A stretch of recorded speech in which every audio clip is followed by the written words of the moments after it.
Nous sommes de retour sur le plateau après la pause. On va maintenant passer au sujet sur le Togo. On va évoquer la feuille de route de la CEDEAO. Réaction mitigée au cours de cette journée de jeudi. La coalition des 14 a réagi donc à cette feuille de route. Elle a exprimé des insuffisances majeures dans la feuille de route proposée par la CEDEAO, mais d'un autre côté, beaucoup d'autres formations politiques, notamment au but de l'ancien Premier ministre Agoyome Kodjoul et le net de Jerry Tama, ont appelé rapidement les acteurs politiques à aller rapidement dans la mise en œuvre de cette feuille de route. Mais avant d'aller au fond même du débat, je voudrais qu'on s'attarde sur un point qui a commencé par faire un semblant de polémique, c'est qu'il y a comme une double recommandation, puisqu'il y a celle qui a été lue dans la salle par le ministre des Affaires étrangères et dont j'ai copié, mais il y a une autre version paraphée où il y a des points qui sont dedans qui n'ont pas été lus par le ministre. C'est juste une sorte comment dire, est-ce que c'est des allégations ou simplement il y a eu un malentendu? En fait, avant d'aborder cette question de la CEDEAO, des recommandations de la CEDEAO, si vous le permettez, je voudrais adresser une félicitation au chef de l'État togolais, son Excellence Faure-Essogena Gnassingbé, et à son gouvernement pour les efforts qu'il déploie au niveau de la diplomatie, et qui a fait que notre pays, on a eu confiance en notre pays, qui a abrité 3 sommets en 2 jours, et aussi féliciter le peuple togolais qui a accueilli ses hôtes de marque pendant ces 2 jours et qui a participé à la réussite de ces 3 sommets. Et pour la polémique qui serait glissée entre la lecture et le communiqué paraphé, je crois qu'il faut s'en tenir au communiqué paraphé et c'est ça qui est l'essentiel. Et les recommandations, les principales recommandations sont là. Et je crois, point de polémique encore pour laisser les problèmes, ce qui est l'essentiel de côté et de parler des commérages de cuisine que moi je les appelle des commérages de cuisine, ces histoires de la lecture et différentes, la lecture et l'écrit. Au fait, la question c'est quoi? La CEDEAO a donné des recommandations. Bon, c'est vrai, vous avez dit la lecture et l'écrit. Moi j'ai devant moi celui que le ministre a lu, oui. Et je retrouve par exemple un point où aujourd'hui j'ai eu la version paraphée où il y a eu une longue phrase qui a été omise, c'était sciemment ou... Non mais moi je ne sais pas, mais ce qui est sûr c'est qu'il faut comment considérer la version officielle, et je crois que cette version c'est ce qui a été paraphé, ça ne change pas grand chose dans les recommandations que la CEDEAO a faites. Juste un avis sur cette même question. Donc, moi je pense que ça serait trop gravissime de pouvoir balayer du revers de la main ce qui se passe là, parce qu'on en a connu dans ce Togo.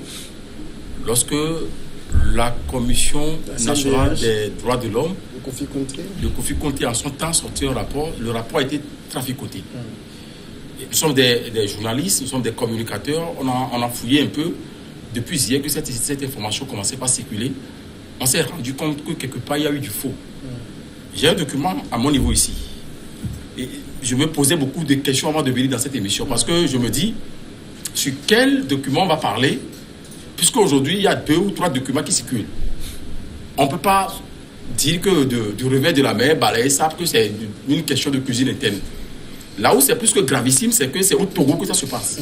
Si le Togo a pu organiser un sommet, le 53e, et que la question du Togo a été discutée au niveau des chefs d'État et de gouvernement, et qu'au finish, lorsqu'il était question maintenant de prendre un communiqué qui concerne le volet togolais, on puisse quand même sauter des virgules, des points ici et là, on puisse quand même enlever.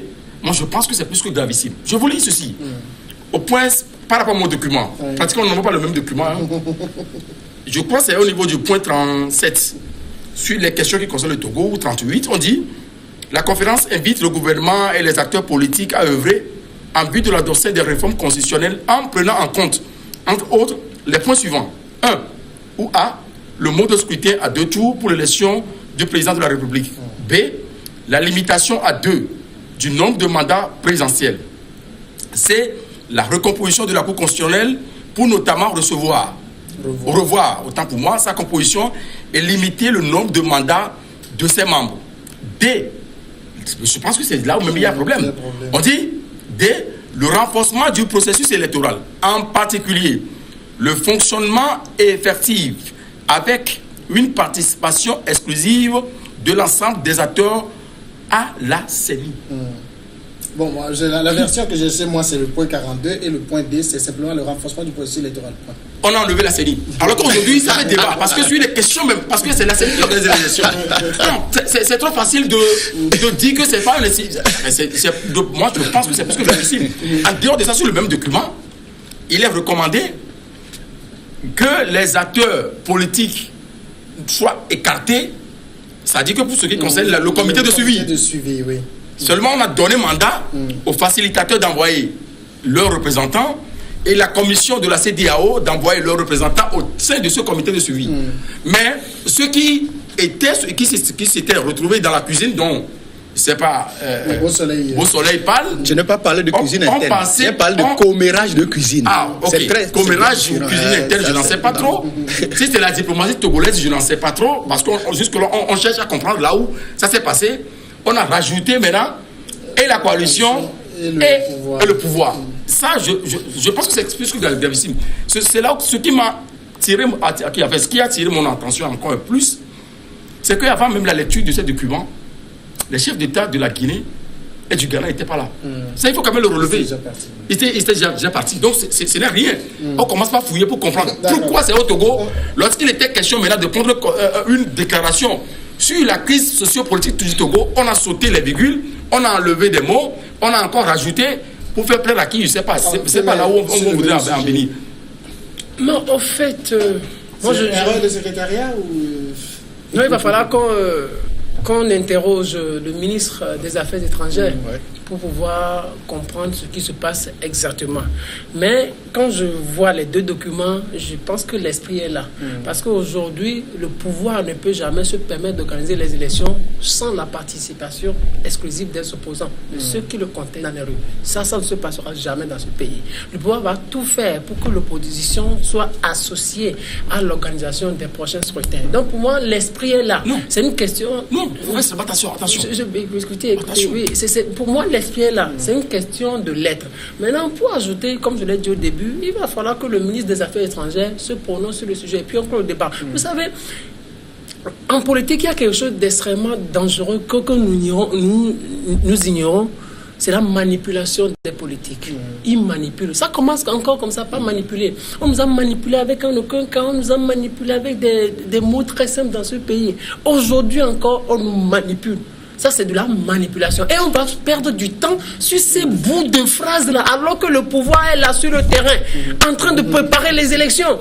Les opposants, leurs activistes vont perdre du temps sur ces phrases, ces bouts de phrases, alors que le pouvoir se renforce, se restructure et s'étend sur toute l'étendue du territoire national. Les opposants vont perdre du temps, alors que le pouvoir travaille. Moi, je n'aime pas rentrer dans ces...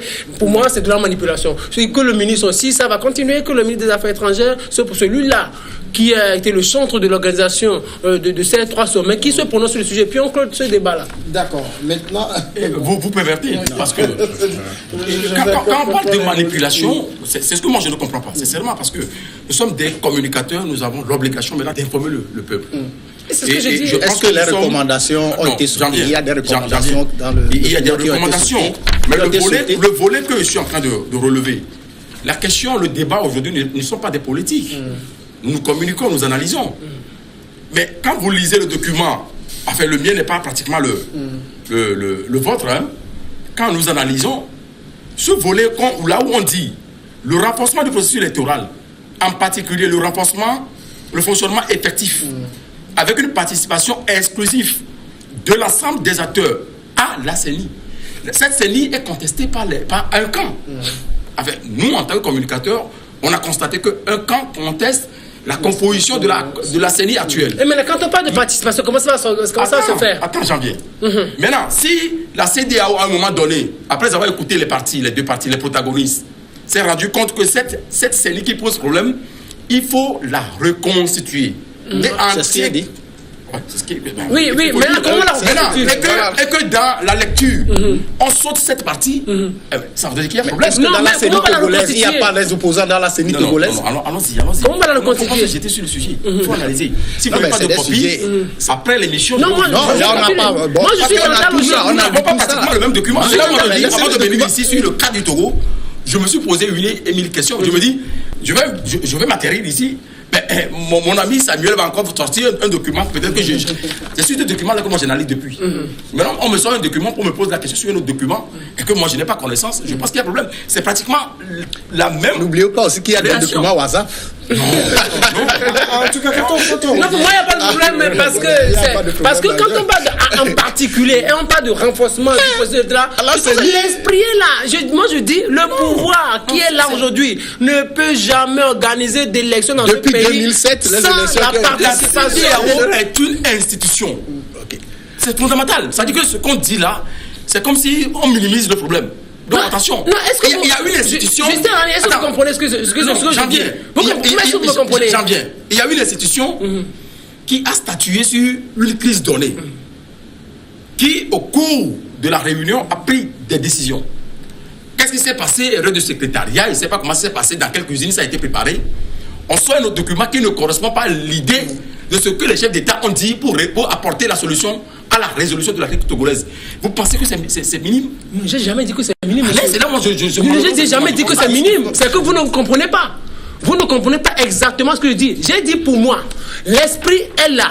Maintenant, il y a un problème de lettre qui se pose. Alors que le ministre des Affaires étrangères du Togo se prononce sur le sujet. On le laisse se prononcer. On n'a pas de... nous écoute-t-il, va-t-il se prononcer rapidement? Mais alors, maintenant, revenons sur les réactions. Je vous lis juste une portion du communiqué de la coalition. Elle observe plusieurs insuffisances majeures, notamment l'absence de l'évocation de gouvernement de transition et devant conduire les réformes. Et puis également, rien n'a été dit sur le sort du président Faure Gnassingbé pour 2020. La question même de la date qui a été fixée, tout cela, la coalition s'estime insatisfaite. Non, au fait, et avant même la sortie de ces recommandations par la CEDEAO, un bon politicien, un politicien sérieux, digne de ce nom, doit avoir quand même à peu près ce qui... les grandes lignes de ces recommandations. Mais vous avez vu, avant même, quelques jours avant la tenue de ce sommet, des gens, des politiciens qui ont, entre guillemets, mis la barre très haut, qui ont commencé déjà même à menacer, entre guillemets, que si les recommandations de la CEDEAO ne vont pas dans la droite ligne de leurs revendications, des fois utopiques, qu'ils n'allaient pas être d'accord, ils vont fouler aux pieds ces recommandations. À telle enseigne que même au niveau de notre mouvement Touche pas à mon président, on a même fait sortir un communiqué le 27 juillet pour appeler le peuple à être serein, parce que c'est de ça qu'il s'agit. Le peuple est là et les gens se battent pour leur intérêt personnel, mais ils emballent le peuple. Donc on a sorti ce communiqué pour dire au peuple d'être serein. Et dans le communiqué, on a même précisé que les recommandations de la CEDEAO, on n'a pas encore vu cette recommandation, mais on a anticipé pour dire que les recommandations de la CEDEAO ne vont pas amener notre pays en arrière, ne vont pas nous ramener en arrière, mais elles vont nous permettre de sortir du statu quo et d'aller de l'avant. C'est de ça qu'il s'agit. Donc, ces recommandations, moi, personnellement, ça ne m'étonne pas. Et que les gens viennent aujourd'hui pour dire qu'il y a des insuffisances, tout ça là. Et moi, je le dis, en toute modestie, ça ne relève que de l'amateurisme politique. D'accord. On va continuer le débat, mais on va juste sonner la demi-heure.